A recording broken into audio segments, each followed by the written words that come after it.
called for this press meet to talk about this negative development and the motive behind it. So, from various media houses, you have come here. So, I welcome you for this press meet, and I request our General Secretary Khalid Ahmad Saab to present before you the recent development and Popular Front of India's stand on this issue. So we'll take this forward from here. I request Khalid Ahmad Saab.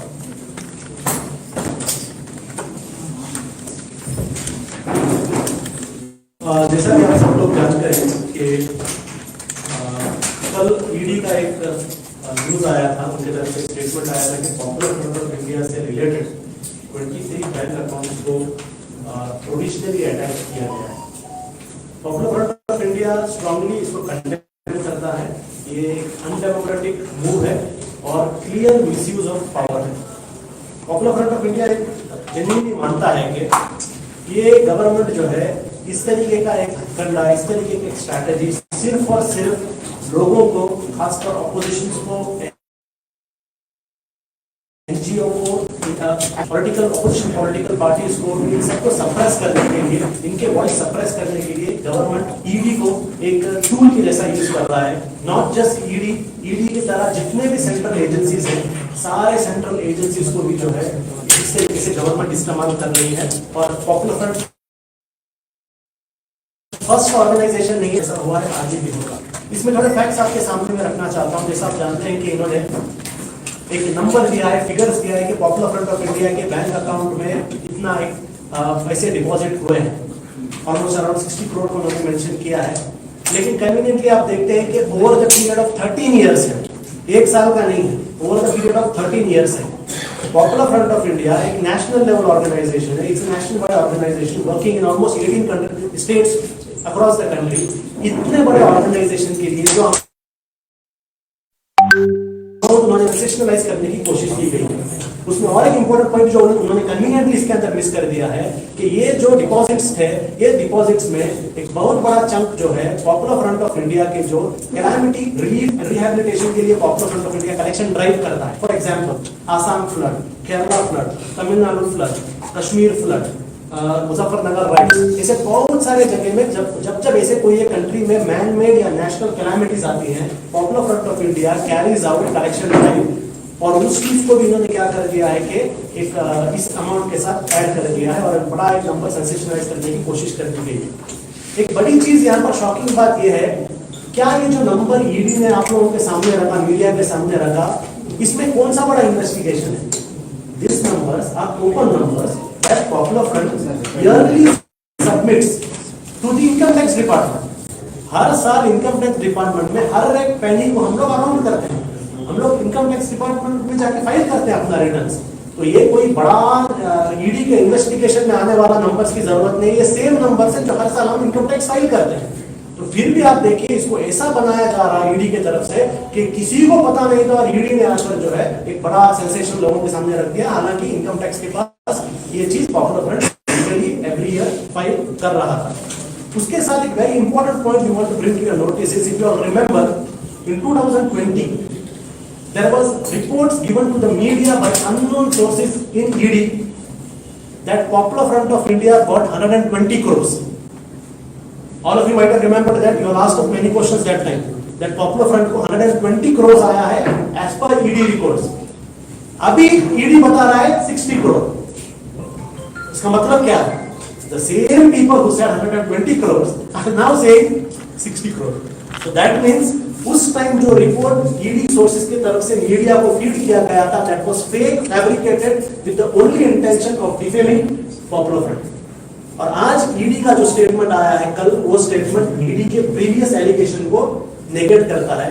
Another thing you want to say that you all cannot blindly believe in what ED is saying, because the same ED was giving fabricated and fake inputs to media in 2020, and today they have degraded themselves. It's a proof they themselves have their ulterior motive is clear in that. Secondly, इसके अंदर आप देखेंगे same strategy popular front के साथ ही नहीं, amnesty international के साथ भी हुआ, ग्रीन पीस के साथ भी हुआ, उनके भी अकाउंट्स हम देखते हैं फ्रीज किया जा रहा है। और एक ट्रेंड आप लोग देख रहे हैं कि एनी करप्ट पॉलिटिशियन जिसके पीछे बीजेपी आता है, ईडी आता है, द नेक्स्ट मूवमेंट वो बीजेपी को ज्वाइन करता है। यानी ईडी को एज अ टूल इस्तेमाल किया जा रहा है even to pressurise politicians to join BJP. A very huge list हमारे पास है, आप लोगों को मीडिया को भी पता है कितने लोग जिनके पीछे ईडी आया था all of a sudden BJP को जाते हैं और वॉशिंग मशीन की तरह क्लियर हो जाते हैं। समझे?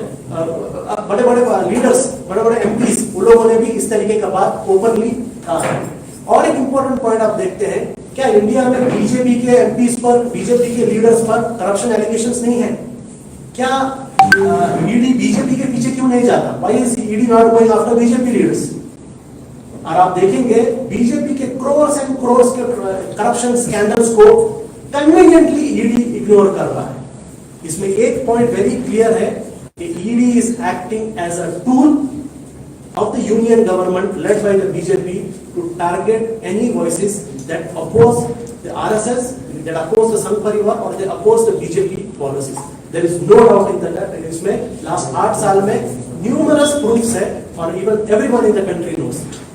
Popular Front of India is being targeted for one major reason is because we have emerged from the marginalized sections. Marginalized sections से हम emerge हुए हैं, हमें fund public करता है। और from day one we have a policy that as the people are funding us, so our entire funding is transparent, and that is what I said earlier. Each and every penny is accounted through our income tax return. That is our credibility and transparency that we have maintained. Popular Front को target करने का एक major reason इसके अंदर हमारा uncompromising stand है towards RSS, towards the fascist, towards the union governments anti people policies because of the BJP influence. जो हम लोग इसको जो अपोज कर रहे हैं, इसके वजह से they are targeting and it is purely political motivated cases. But they are targeting us to stop us from what we are doing. They are targeting us to push us back. But Popular Front would like to say that we will continue our assertive stand. हमारा जो अब तक का stand है, ये stand में कोई भी चेंजेस होने वाला नहीं है। You will see no changes in our assertive stand. We will continue our assertive stand and we will continue our opposition to the evil designs of the RSS. If they think that using such agencies, our opposition and our confrontation to them, clear policies will stop, they are mistaken. It will continue and will continue. Number 2, if they think Popular Front will be intimidated, अगर वो लोग सोच रहे हैं कि Popular Front डर जाएगा ऐसे चीजों के अंदर, तो वो भी हम मैसेज देना चाहते हैं कि इस तरीके के हटकंडे से आप हमें डरा नहीं सकते, क्योंकि this is all already predicted. ऐसा हमारे पर होने वाला है कि कोई बड़ा एक सस्पेंस की बात नहीं है, सरप्राइज नहीं है, हर कोई जानता है कि ऐसा होने वाला था।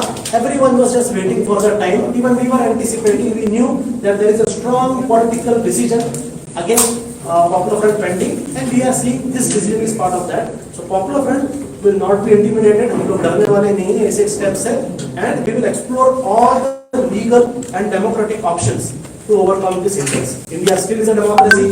India में अभी भी constitution का राज है. India के अंदर अभी भी एक independent judiciary है. अभी भी इंडिया के अंदर होप है, और पॉपुलर फ्रंट ऑफ इंडिया जो लीगल ऑप्शंस हमारे सामने मौजूद है, जो डेमोक्रेटिक ऑप्शन हमारे सामने मौजूद है, पिछले कई सालों से जब भी हमारे खिलाफ ऐसे ऑपोजिशंस आए हैं, we have been using all our legal and democratic means and we are able to confront them through legal and democratic means. We will continue that. Popular front of India वापस और एक point we want to address to the people of the country. We want to address it to the people of the country who love democracy, जिनको democracy से मोहब्बत है, जो democracy को protect करना चाहते हैं। This is time that they should come forward and condemn what is happening with popular front. A silence should not be there, because it is pretty clear that it's not an attack only on popular front of India. If you have seen पिछले चंद हफ्तों में अगर आप देखेंगे, बहुत सारे opposition parties and opposition leaders के ऊपर भी अगर आप देखेंगे, इसी तरीके से अटैक्स हुए हैं। तो जितना वोकल दूसरे पार्टीज या दूसरे इंडिविजुअल पर अटैक होने के वक्त जो भी डेमोक्रेटिक फोर्सेस वोकल थे, पॉपुलर फ्रंट पर अटैक होने के वक्त भी हमारा उनसे रिक्वेस्ट है, हम उनसे अर्ज करते हैं कि आपको पॉपुलर फ्रंट के खिलाफ भी जो ये एक अनडेमोक्रेटिक वो हो रहा है, इसके खिलाफ को बात करना है। और बीजेपी गवर्नमेंट जो यूनियन गवर्नमेंट जो एक मिसयूज ऑफ पावर कर रही है अनपैरेलल इन इंडियन हिस्ट्री, ये मिसयूज ऑफ पावर के खिलाफ भी बोलना जरूरी है। So I would like to end again saying that this is something that is nothing shocking. It's completely a fake, fabricated attempt by an agency that is used as a tool of the government. कि कोई भी एक बड़ा step जिस तरीके से बताया जा रहा है, एक अनएक्सपेक्टेड स्टेप लेकर हर कोई जानता था, सबके साथ हो रहा है, पॉपुलर फ्रंट के साथ कि ऐसा एक पॉलिटिकल मूव होने वाला है, उन्होंने पॉलिटिकल मूव किया थ्रू एक एजेंसी जो प्योरली डेडिकेटेड एजेंसी है, जो गवर्नमेंट के एक टूल की तरह, एक हथियार की तरह काम कर रही है to oppress, to suppress organisations like popular front and any other oppositions. और popular front will not be intimidated, हम डरने वाले नहीं हैं इन चीजों से। हम जिस तरीके से हमारी जो एक स्ट्रगल थी, हमारे डेमोक्रेटिक कॉज के लिए हमारा जो स्ट्रगल था, वो स्ट्रगल कंटिन्यू होते रहेगा। I open the house for any questions. If media has any questions, the panel here, including Ashraf, A.K. Ashraf Sahab, who is the State Secretary of Karnataka, he will also answer in Kannada, and Sakib Sahab, National Secretary, and myself will also try to answer any questions. Sir specific reason ED account freeze करने का specific reason? It is a known fact that the democratic dissent in this country will not be tolerated. उसके लिए we were in the pipeline, बहुत सारे लोग पे हमला हो चुका है, हम पे हुआ है, और it will continue to happen. And their expectation that by this kind of attacks which the ED is doing, this democratic struggle for justice will buckle down. That is not going to happen. ಖಂಡಿತವಾಗಿ ಮುಂದುವರಿಸಿಕೊಂಡು ಹೋಗ್ತಾನೆ ಎನ್ನುವಂತ ವಿಚಾರವನ್ನು ಹೇಳುತ್ತಾ ನಾವು ಇದರೊಂದಿಗೆ ಒಂದು ವಿಚಾರ, ಒಂದು ವಿನಂತಿಯನ್ನ ದೇಶದ ಜನತೆಯೊಂದಿಗೆ ಮಾಡ್ತಾ ಇದ್ದೇವೆ. ಅದೇಂತ ಹೇಳಿದ್ರೆ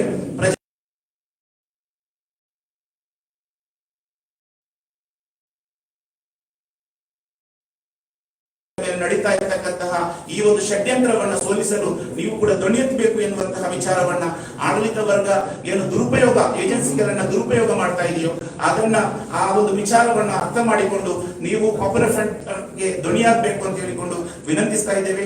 ಆಡಳಿತ ವರ್ಗದ ದಾಳವಾಗಿ ಏನು ಇಡಿ ಬಳಕೆ ಆಗ್ತಾ ಇದೆಯೋ ಇದು ಖಂಡಿತವಾಗಿಯೂ ದುರದೃಷ್ಟಕರ. ನಮ್ಮ ಧ್ವನಿಯನ್ನು ಅಡಗಿಸಲಿಕ್ಕೆ ಸಾಧ್ಯ ಇಲ್ಲ. ನಮ್ಮ ಹೋರಾಟವನ್ನು ನಾವು ಮುಂದುವರಿಸಿ ಪಾಪ್ಯುಲರ್ ಫ್ರಂಟ್ ಆಫ್ ಇಂಡಿಯಾ ಈ ಒಂದು ಜನಾಂದೋಲನವಾಗಿ ದೇಶದಲ್ಲಿ ರೂಪುಗೊಂಡಿದೆಯೋ ಖಂಡಿತವಾಗಿಯೂ ಕೂಡ ಯಥಾಸ್ಥಿತಿ ಅದು ಪಾಪ್ಯುಲರ್ ಫ್ರಂಟ್ ದೇಶಾದ್ಯಂತ ಕಾರ್ಯನಿರ್ವಹಿಸಲಿದೆ ಎನ್ನುವಂತಹ ವಿಚಾರವನ್ನ ಈ ಒಂದು ಪತ್ರಿಕಾಗೋಷ್ಠಿಯ ಮೂಲಕ ಹೇಳೋದಕ್ಕೆ ಇಚ್ಛೆ ಪಡ್ತಾ ಇದ್ದೇವೆ.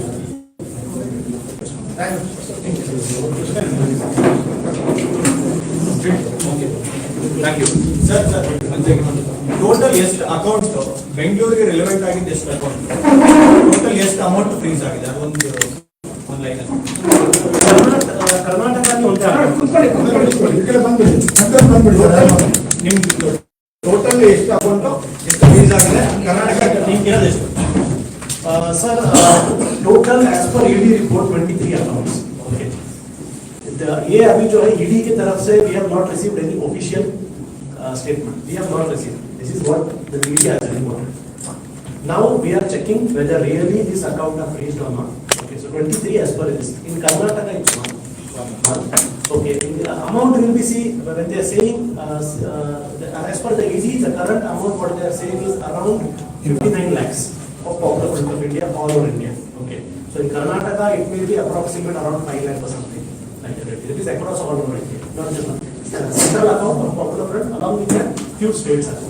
ಇವರು ಮಾತಾಡ್ತಾ 60 ಕೋಟಿ ಅಂತ ಹೇಳೋದು ಅಲ್ಲಲ್ಲ, 13 ವರ್ಷದಲ್ಲಿ ಪಾಪ್ಯುಲರ್ ಫ್ರಂಟ್ ಆಫ್ ಇಂಡಿಯಾದ 13 ವರ್ಷದಲ್ಲಿ ತಮ್ಮ ಖಾತೆಗಳಿಗೆ 60 ಕೋಟಿ ಟ್ರಾನ್ಸಾಕ್ಷನ್ ಆಗಿದೆ ಅಂತ.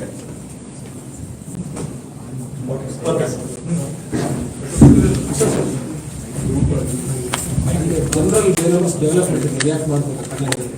न्यूज फाइल चाहिए तो मेरे साकिब साहब आप लोग ले सकते हैं सर एक मिनट नहीं सर कुछ